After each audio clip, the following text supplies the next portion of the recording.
Coming to you from the City of Champions, otherwise known as Brockton, Mass., in the warehouse of the Granite City Electric studio. So Wired is a podcast for electricians to get the latest up-to-date information from the Granite City Electric team. We are business development reps. And this is where you can hear the real behind-the-scenes stories from Granite City Electric employees and some of our customers. So we're going to laugh a little bit, give you some great deals, new products, and a window into the lives and culture of our world at Granite City. Welcome to Wired.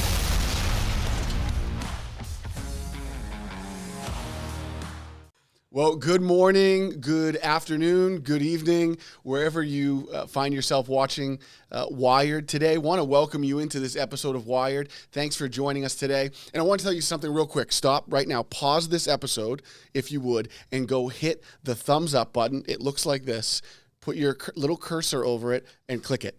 That's what you're going to do. Unless you're on your phone, you don't have a cursor. You're going to like this episode, subscribe to the YouTube channel so that you can get more content from Granite City Electric and from Wired. And we have a really special episode for you planned today. Chad, why don't you tell us a little bit about it? So we have a very special guest joining us today. We have Phyllis Papani Godwin, one of the owners and the CEO of Granite City Electric Supply. Phyllis has been a trailblazer in the New England area when it comes to electrical supplies, business, and women in the industry, and we're really excited to get into that. She's defied odds along the way, and we'll be talking about that as well, and has grown the company exponentially since she took it over from her father, who started the company almost 100 years ago, which is pretty awesome. So we cannot wait to get into this episode with you guys. And so enough from us. Let's dive right into it. Let's do it. This episode is brought to you by Square D by Schneider Electric. Life is on. So thank you for joining us. We are excited on this episode. Chad, why don't you introduce our special guest? So thank you, Phyllis, for joining us. It's a very special day today to have you on with us. Real quick, just want to get a quick understanding. What are you up to these days? What do you have going on? Well, hi, and I'm so happy to be here and great to meet you both. I'm sort of retired, sort of. Why? And I spend an awful lot of my time these days with my grandchildren. Awesome. And they're all older now. They're in their 20s. But it's such fun to watch them growing up and helping them with their career choices and talking about their problems with their girlfriends and, No way. So that takes up a lot of my time. Oh, sure. And we were talking about before we were on air that I have the same exact birthday as one of your granddaughters. Right. Well, that was my granddaughter, Sally Meehan, who is your astrological twin. Yeah, that's really Born cool. on September 12th, 1990. Yeah, that's right. Nice. Yeah, no, that's pretty crazy. James, if you wanted to get into a couple of questions about, the history of Phyllis's family. Yeah, I wanted to ask about the family history a little bit and about your father and moving to America. Can you explain a little bit of the background there and how that all came to be? Well, that's one of my favorite things to talk about because it's such an incredibly wonderful story. My father was born in a small town on the Adriatic Sea in southern Italy. As he said, it was at the spur of the boot. And they were very poor, and they took him out of school in the second grade. And as he grew up, he realized there was no future there for him. And when he was 16 years old, he came to this country by himself. Wow. Imagine. Wow. I mean, I don't even let my kids go to Boston alone. And here, this 16-year-old came across the world and came in through Ellis Island, as so many of them did in the early 1900s. And he did a series of odd jobs and ended up by joining the United States Army because World War I was starting and Italy was calling everybody back. And he said, I don't want to go back. I want to be here. And so he joined the Army, and he was a self-taught musician, and he ended up playing in an Army band. So Wow, that's awesome. He played music during the war instead of fighting people, which was much more his character anyway. And after he was mustered out of the Army, he received 2 great gifts. And the first one was a stipend of money that the United States gave to thank him for his service. And the second was the greatest gift he ever received in his whole life, and that was his United States citizenship. Mm-hmm. Wow. And he loved being a citizen. He was so proud of this country. And he said, I think the future of this country is going to be in electricity. So I'm not a good enough musician to make music my career, so I am going to learn how to be an electrical contractor. So he took his little stipend of money and he enrolled at, which was called Franklin Union at the time, it's now Franklin Institute, and learned to be an electrician, and he got his journeyman's license and later his master's, and went on to wire houses on the South Shore of Boston. Wow. And as he was wiring houses, he would have to go to Boston to buy his supplies. So he said, we need to have a local source of supply on the South Shore, and I'm going to save my money, and someday I'm going to open up a small location where contractors can come and buy supplies without having to go to Boston. And he did, and that's exactly what he did. And in actually it's 1922, but our date is 1923, he opened a very small place in Quincy on School Street across from St. John's Church, and he christened the company Granite City Electric Supply because he named it after his adopted city. Because Quincy is known as the Granite City because we had beautiful granite. We mined beautiful granite, and that was the beginning of Granite City Electric. That's incredible. I didn't realize. I guess I had never put together that Quincy was known as the Granite City. That's really cool. That's interesting. Did you have another question there on the start of Granite, or should we go right into the next one? Okay. How did you end up in the position that you are in now? How did so you talked a bit about how he started. When did you come along, and then how did you end up getting into the electrical supply business as well? Well, when I think back, a lot of it happened sort of by mistake because my father was a very good, loving Italian father, and he had 3 daughters, and I'm the oldest of all 3 daughters, and he thought we should all get a good education, which would make us a better wife and mother, and that's what you were supposed to do in those days. So I never gave much thought to Granite City. I remember working there one summer when I was in high school or college, and it was so boring. It was awful, and I had to work in the office, and everything was done by hand, and we would have to write out the invoices, and at the end of the day, we'd do a long trial balance to see what we sold. And and I thought, this office is so boring, and if I went out, it was just an all-male business with all of our vendors, all of our customers, all of our employees were men, and I said, this is not the place for me. And so I never went back for the longest time.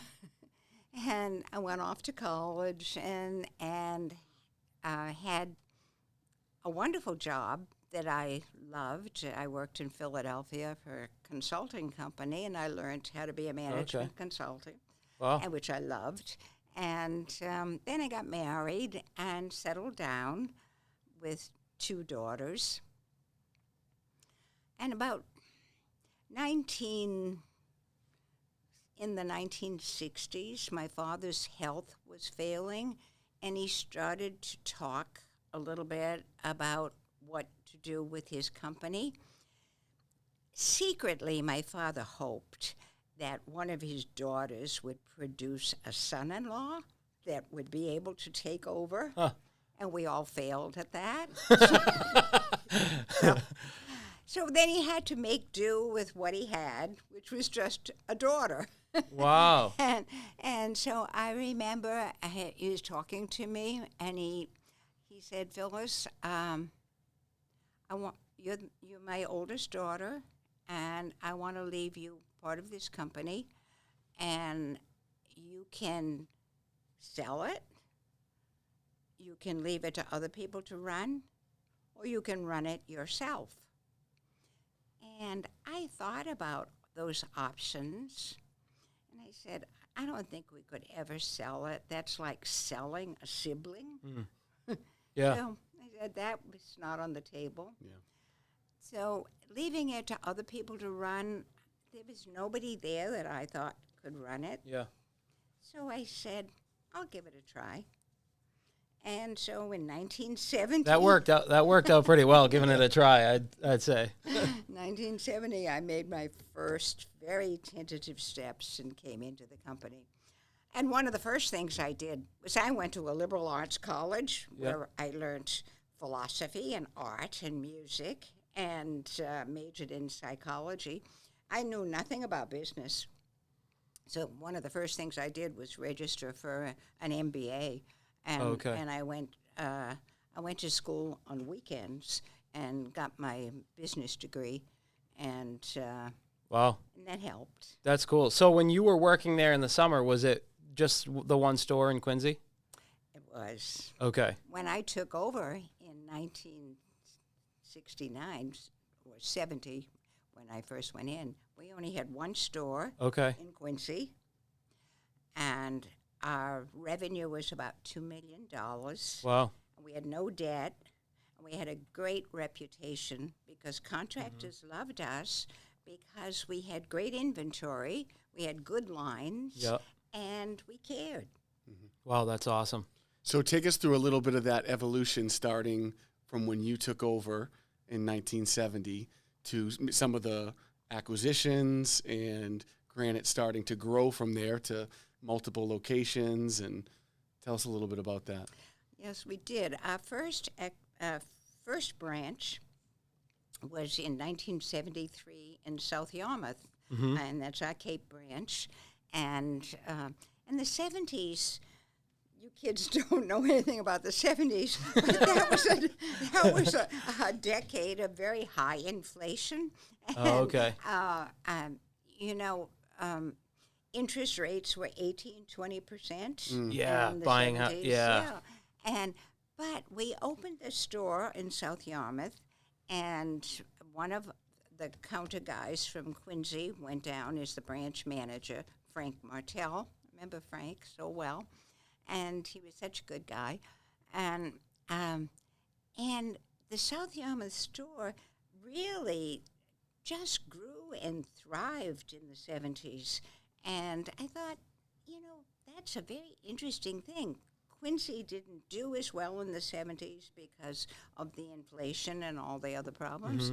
And so I thought in the back of my mind, I think that acquisitions and branches are probably the best way for our company to grow. And so I did it very, very slowly and carefully. It didn't open a second branch until 1983, which was Martha's Vineyard. Oh, okay. And then in 1988, we constructed from scratch a big, beautiful branch in Plymouth. Wow. And so that was the third one, Plymouth. And then after Plymouth, the branches came very quickly. Yeah. And we just kept growing. That's really cool.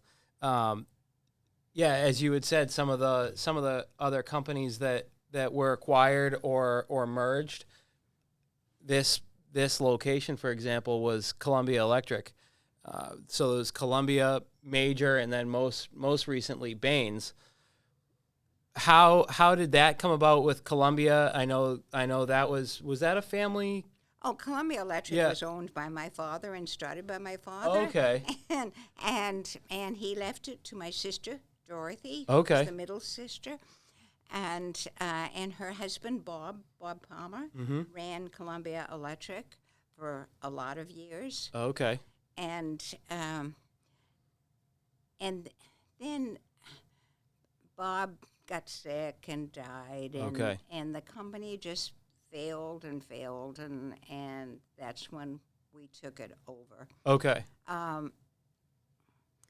Baines is a very interesting history because Chris Baines' grandfather, Harold Baines, also managed Columbia Electric Supply. Oh, so okay. He came from Granite City, too. And Chris is related to you, He correct? is. Yeah, Chris, we were surprised to learn that.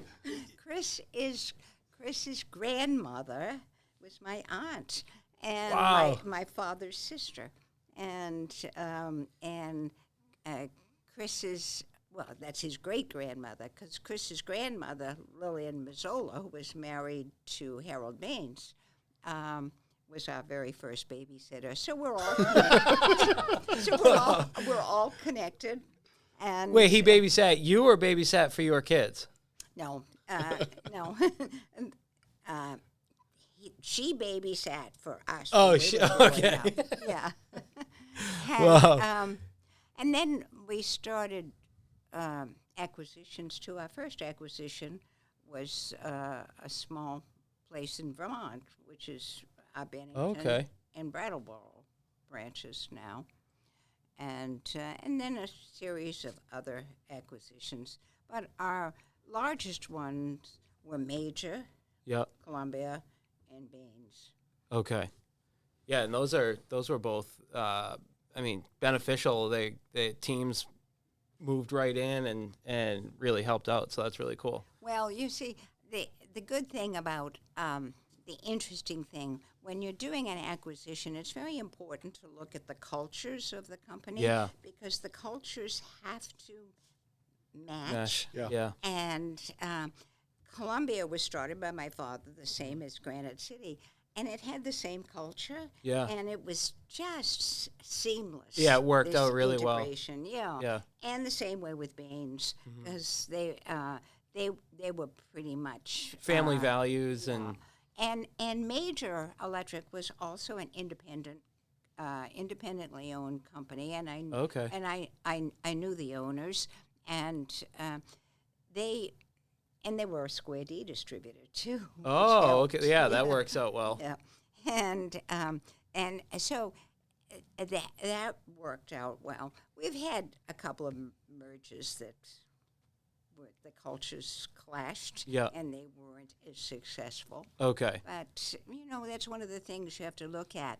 You see, the culture of Granite City was established a long time ago by my father. This is the culture of helping contractors. And it's the same thing we do now, help Right. contractors to be successful. And that's what he said. I want to be able to help every electrical contractor, not only by providing the best inventory and the best lines, but I want to help them with any problems that they have. And he did. He helped so many contractors who couldn't pay their bills on time, and Yeah. he would say, I trust you. Yeah. And, they always paid. They always Yeah. ended up because he trusted them. Yeah. And that's the kind of service, the kind of culture that's instinctively a part of Granite City, and it's something that we will always be part of our company and continue with. Yeah. I talk to a lot of people that are just starting out with Granite, as does James. And one thing that I've heard a lot is thank you for the quick responses.